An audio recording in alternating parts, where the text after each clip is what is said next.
उत्तर प्रदेश की सियासत में इन दिनों मायावती के जन्मदिन की चर्चा गर्म है, जहां उन्होंने भारतीय जनता पार्टी से लेकर कांग्रेस तक सभी दलों को आड़े हाथों लिया है।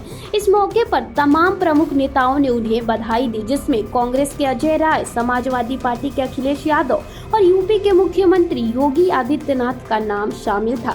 इन बधाइयों ने एक नई राजनीतिक दिशा की ओर इशारा किया, क्योंकि यह कांग्रेस और बहुजन समाज पार्टी के बीच संभावित गठबंधन के संकेत के तौर पर देखा जा रहा है।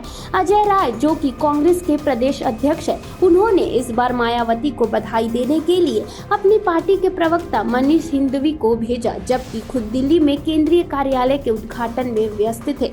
इस कदम ने यह आशंका जताई कि कांग्रेस और बीएसपी के बीच 2027 के उत्तर प्रदेश विधानसभा चुनाव में एक नया राजनीतिक समीकरण बन सकता है।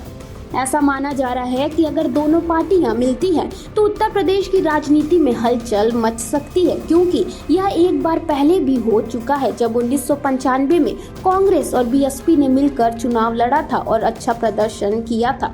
यह गठबंधन कई मायनों में महत्वपूर्ण हो सकता है। अगर यह गठबंधन साकार होता है तो इससे समाजवादी पार्टी के लिए कई समस्या खड़ी हो सकती है, क्योंकि बहुजन समाज के वोटर पारंपरिक रूप से समाजवादी पार्टी को नकारते हैं और उनकी प्राथमिकता हमेशा बीएसपी और कांग्रेस को रही है। और यही अजय राय की रणनीति सफल होती है और कांग्रेस बीएसपी गठबंधन होता है तो उत्तर प्रदेश में त्रिकोणीय मुकाबला हो सकता है, जिससे सपा को नुकसान हो सकता है।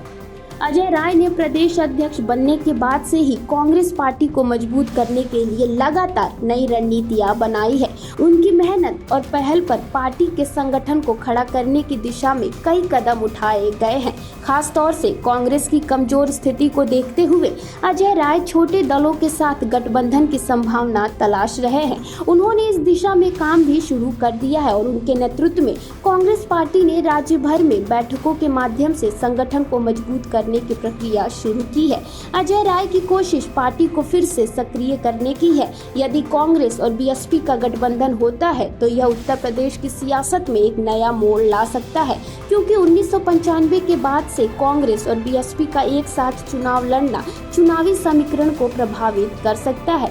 अगर यह गठबंधन सफल होता है तो कांग्रेस का पुनर्निर्माण हो सकता है और उत्तर प्रदेश में अपना खोया हुआ स्थान फिर से प्राप्त कर सकता है। और यह बदलाव भाजपा के लिए भी चुनौतीपूर्ण हो सकता है, क्योंकि भाजपा उत्तर प्रदेश में धार्मिक और जातीय आधार पर राजनीति करती रही है, लेकिन इस नए गठबंधन के चलते उन्हें अपनी रणनीतियों में बदलाव करना पड़ सकता है। अंततः अजय राय की राजनीति की सफलता पर बहुत कुछ निर्भर करेगा। अगर यह रणनीति सफल होती है तो कांग्रेस बीएसपी गठबंधन बनता है तो उत्तर प्रदेश की राजनीति में एक नया राजनीतिक परिदृश्य उभर सकता है। ऐसे में अजय राय की भूमिका को नजरअंदाज नहीं किया जा सकता है और यदि उनकी यह योजना सफल होती है तो वे उत्तर प्रदेश में कांग्रेस पार्टी की जीत के प्रमुख चेहरे के रूप में उभर सकते हैं। तो इस खबर पर क्या है आपकी राय, हमें कमेंट करके जरूर बताएं।